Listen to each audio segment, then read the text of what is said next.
tea family, and welcome back to our live on a Sunday. Hope you all had a wonderful week this week and are ready to start again. I kind of wish that the weekend was an extra day longer, but it doesn't always work that way. So, today, as we're here, say hello in the chat or in the comments, depending on how you're viewing this. And we are going to be talking about tea, obviously, and making some tea. So share what you're drinking, even if it is not tea. I know last week we had somebody who was drinking some lemonade, which happens to be one of my favorite summertime drinks as well. So we're going to say welcome, hello. Hopefully you all are having a wonderful day. Now, we're going to get right in and we're going to get started. And we're going to be making Summer Kiss today, which is limited time. It is only available through the end of this month. And then this is our peach green tea with freeze-dried peaches, and it has red raspberry leaves in it, which add a little bit of sweetness, but doesn't really add a lot of raspberry flavor. If you wanted to add a little more raspberry flavor, you can throw a raspberry or two in your cup. It would be perfect iced. Welcome. Somebody's having some iced tea. Miss Stephanie, as I look. All right. So what we're going to do is this Summer Kiss. There we are. Summer Kiss right there.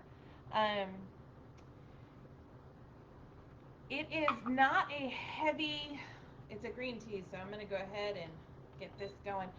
It is not a heavy peach flavor. It is a light, very light, delicate peach flavor mixed in with the green tea and the red raspberries. So that is what we're making today. Again, it is only, I gotta watch the light. There's a light right above us. It is only available during the summer months of June, July, and August. And we've already started August. Today is only the 4th. But I will tell you, I looked, and next week the numbers get really big really quickly. So to me, it's almost like August is already over and it's just barely begun. That's how it is sometimes. In our office for my job, we often say by the 5th of the month is over, because we are already fully into the next month and planning and doing and things like that. So we're just waiting for this water to heat up for the green tea. Then we're going to make some Summer Kiss. And we will get that going. Now, Summer Kiss is a green tea, so it's only going to brew for a minute. And handy dandy assistant, I need to put the rest of this tea in something so that I can put, once it's water, I don't think you should eat the tea. He's going to eat the tea. You don't eat the tea. I mean, I guess you could. I don't know. I am not in control of the handy dandy assistant today. Sorry, everybody. All right. So we are going to do that. And then the other thing we're going to talk about today, we are going to talk about the top 7 things that can affect the flavor of your tea. And there's a reason why we're going to talk about that today. So this past week, I had to be at a mandatory training out of town in the southern part of Kansas, in Wichita, and I brought my tea with me. Now, anybody who knows me will not be surprised, thank you, will not be surprised that I brought my own tea with me to drink. And everything was fine. I was looking forward to it. It was really, I had a late night because I stayed up late to get some extra work done. And then I had to get up extra early to get to the training session. And guess what? I ran into one of the factors.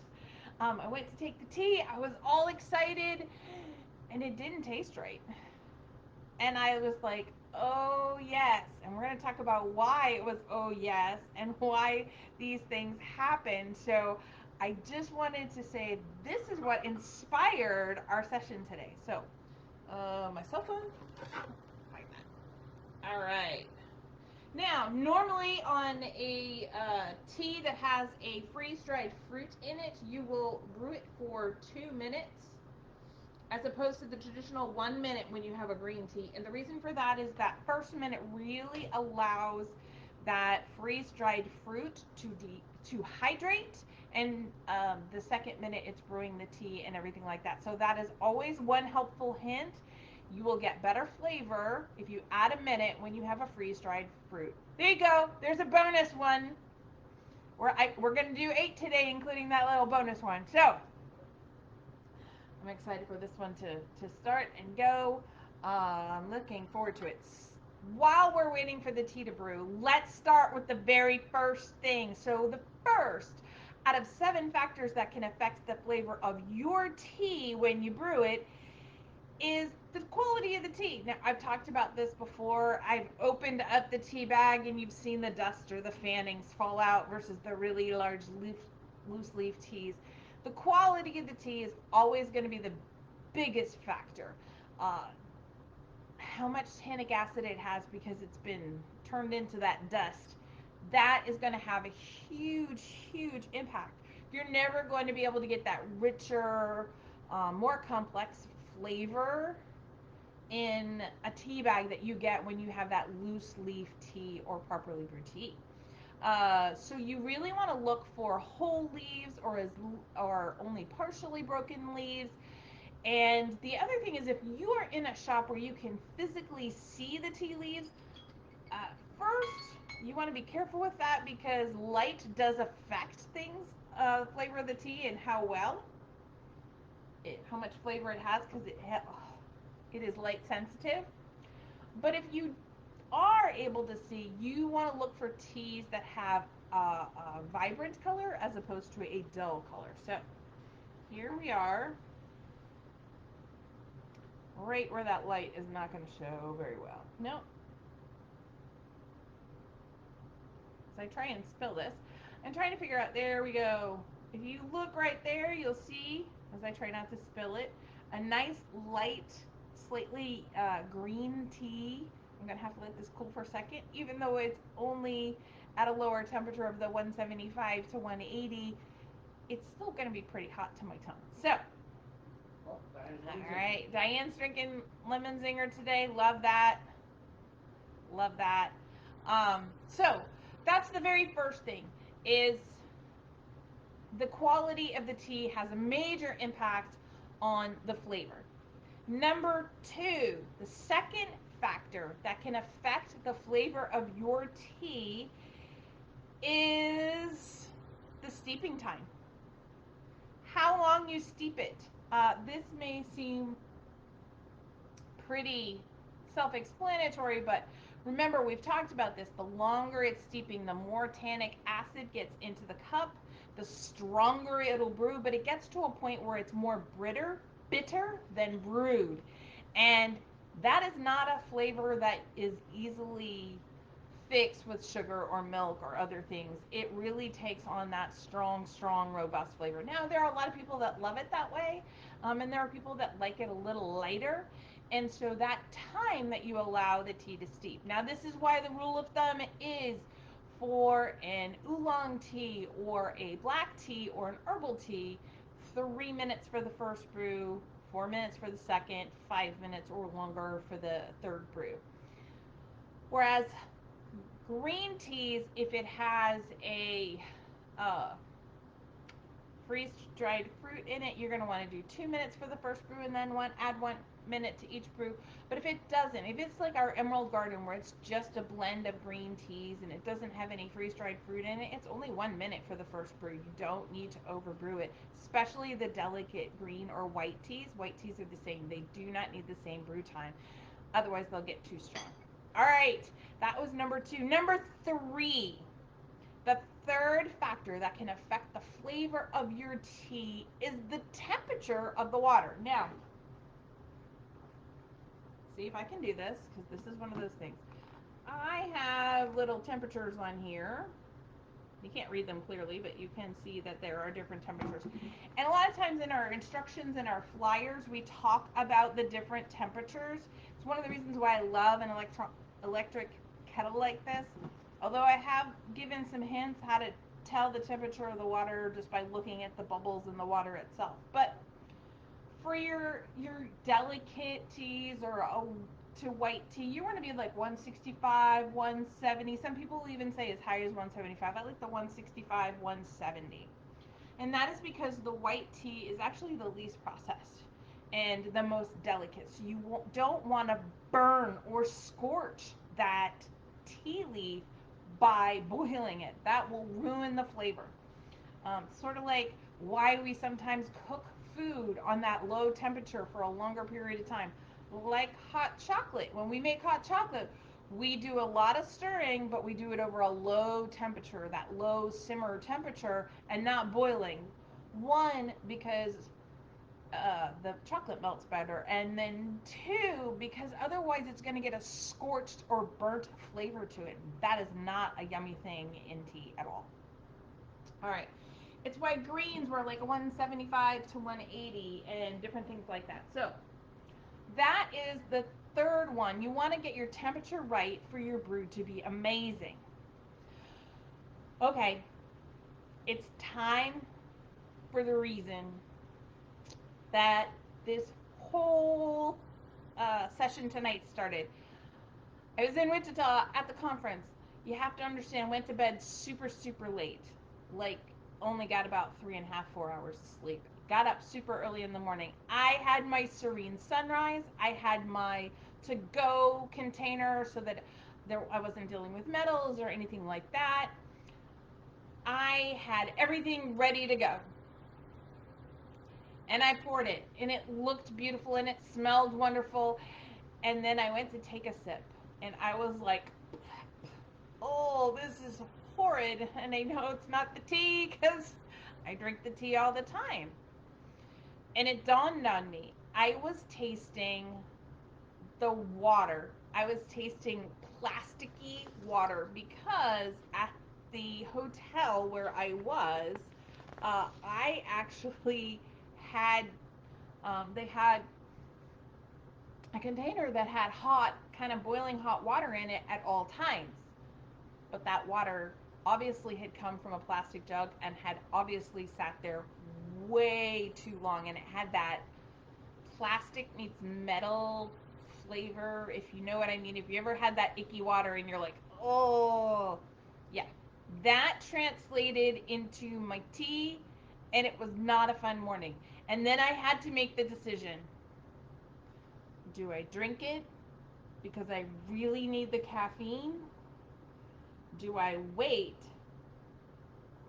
and try and get on some quality water and have a cup of tea?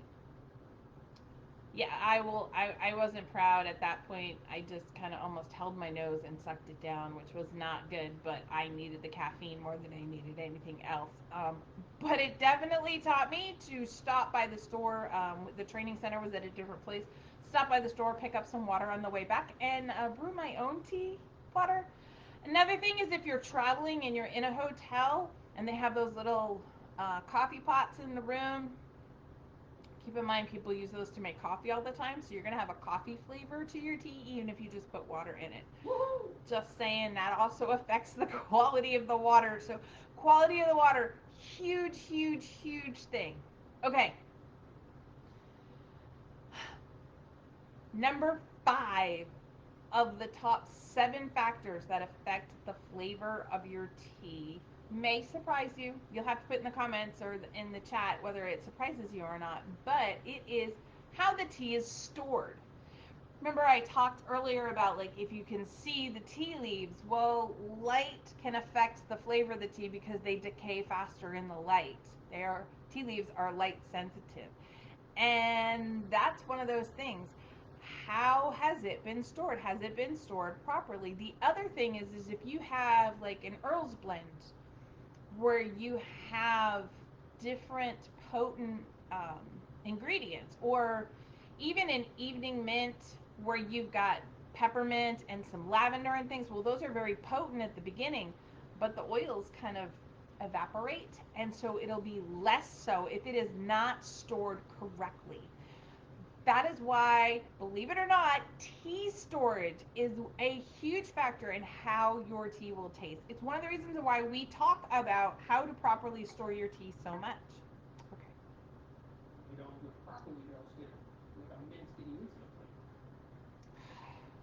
There's my little peach. Right at the beginning and right at the end. Mm, that is so good. That is so good. Uh, it's funny, we are in the process of getting some more peaches in that are about to come off the trees in Colorado. And I'm really excited because they're so delicate and sweet. My assistant needs a microphone. Stephanie, I'm completely afraid of giving him a microphone because we all know that sometimes he speaks and we all just want to shake our head. But sometimes his comments are amazing though, so we would be missing those. But yes, so I am really excited for the peaches to come in from Colorado. You may or may not know this, but I lived in Georgia for a long time. We were stationed there officially 3 times, and in South Carolina once, which was pretty close to the border anyway. And so, yes, you get used to a certain quality of peach. Unlike what you sometimes find in the grocery stores, you can get them right where they're grown. They're so good. The ones that a friend of ours get in Colorado, they're going to actually pick up for us. They get it right from the farm. The lady does all organic farming, and she has these peach trees, and they pick the peaches, and she literally will tell my friend, hey, now's the time to come get your peaches because now is the time when they're perfect. And then Angie goes out there and she grabs them, and she's getting some for us this year, so I'm super excited. So what will we use the Colorado peaches for? So we will use the Colorado peaches. First of all, we will freeze dry a great many of them. We will we do potlucks every once in a while. And so if there's a potluck around that time, we might do like a peach cobbler with them. They're definitely going to just get straight up eaten. We are going to put some aside for tea because they will be in before the end of the month. And so we will definitely be making some more summer kiss tea before the end. Some people will stock up. We know this. And so the rest of them will go to making tea. So that's kind of what we'll do with it. I may make some peach jam, but I doubt my calendar is going to allow for that. That may have to be a project for next year, for next year's peach crop, only because time is limited this year a lot, a lot, a lot. So, um, yes, Stephanie, we actually have a pretty stinking amazing cobbler recipe that people have always enjoyed, and yeah, it's super easy too. That's the best part. It doesn't take a lot of time. I love that Toby is in Colorado. He's not very far away from us. We are 6.5 hours from the Colorado border, not very far at all. And it's funny because I didn't realize that Colorado actually grew peaches. I thought you had to be further south for that, but apparently they have they do have really amazing peaches because I've tried them. All right. He had a gate to gate flight, so he couldn't come and see us and say hello. All right. So we've counted down. We've done 5. Anyone want to guess what number 6 is? I'll give you a second to answer. What do you think the 6th most common factor that affects your tea is? Feel free to put it in there, chat or the comments. Clean cup. A clean cup. You know what? I will say that I did not consider that on my list, but a clean cup does in fact matter. I won't mention any names, but I do know of somebody who likes to try and use a coffee cup a couple of days in a row. And they claim it's flavor. I just think it's icky and it needs to go into the sink. And amazingly, those cups keep getting picked up and put in the dish in with the dirty dishes, and so they have to be cleaned. The size of the leaves, that's a really good guess, Stephanie. That's not it, but that is a really good guess. What you're eating at the time. All right. Yeah, what you're eating at the time can affect the flavor too, but The top ratio, the next one is tea to water ratio. So we talk about the perfect teaspoon, which you see me use almost every live that we do. And this is perfect for a straight green blend or a black tea blend or something on that idea because it really scoops almost exactly 2.5 grams. And we're always telling people 2.5 grams per 6 to 8 ounces of water. Well, think about it. If I added more tea, it's going to be stronger and more robust. If I add less tea, it's going to be more watery and more weak. And so that tea to water ratio really actually has an impact on what you can do. Um, Something like this, where you have the peach, if I put too little in, you might lose that subtle, delicate peach flavor more so than if I put more in, and then you're gonna taste it more.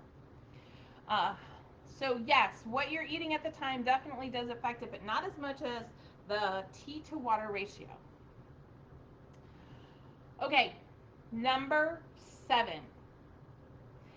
The seventh most common factor for the affecting your flavor of your tea, believe it or not, is the freshness of your tea. Now, I talked about this when I kind of a little bit when I talked about proper storage, but how fresh your tea is. You know, tea doesn't necessarily last forever. It starts to weaken.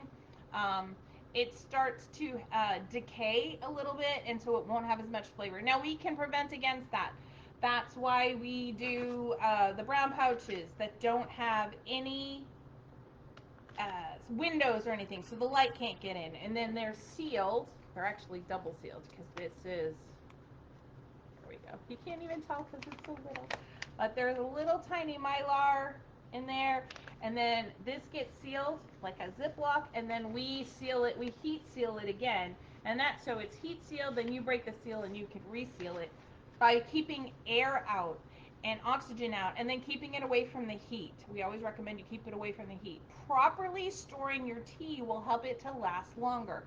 Although you should not try and have tea collected and not have the intention of drinking it anytime soon.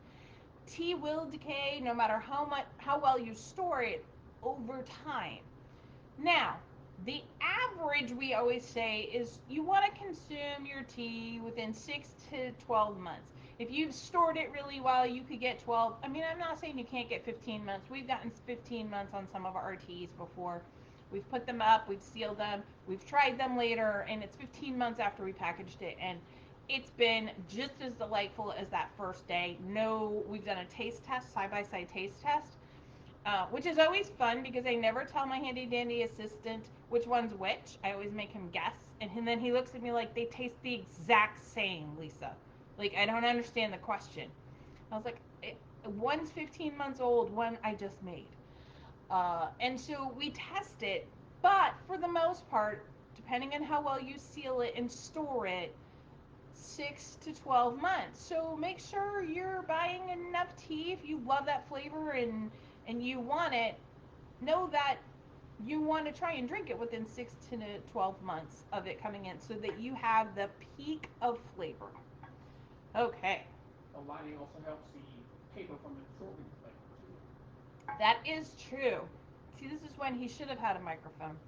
Um, the fact that we have mylar in our pouches and not just a paper pouch also protects the paper from absorbing. You know, something can be absorbed through the paper and get to the tea, and that doesn't happen with the mylar. It really blocks it and prevents it and takes care of it. So those are the top 7. Okay, really 9. We went over a couple of extras.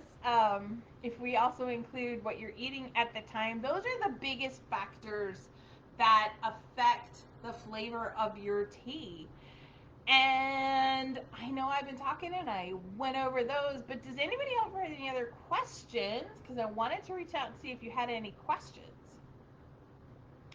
And I'll give you a chance to kind of put those in there. Uh, take another sip. Oh, put that down a little bit heavy. So while I'm giving you a chance to put in any questions that you have, I did get feedback from one of you about the white garden tea that we made last week. Um, I'm sorry, handy dandy assistant, that you didn't get any feedback. I did get feedback, and it was very much enjoyed. Uh, and so, um, if you really liked that and creating the tea, that's something we might be able to do every once in a while. Just put it in the chat or the comments. It was fun. It's just, it takes a lot of space, so we have to plan in advance. Oh, Stephanie, I'm so glad you loved it. But you should really pat yourselves on the back because you all created that tea. I gave you some pointers, I gave you some ideas and things to think about. Oh, it hasn't even come in yet, Diane. Oh, it was due. It was due on the 2nd. It was sent out, yeah, a week ago. We sent it out on the Monday a week ago. Gotta love that mail. I think we're gonna have to just start sending everything UPS so that it gets there in a reasonable amount of time. Yeah, it is a very light, delicate flavor. So when you get it, Diane, let us know how you liked it. I just think it's fun.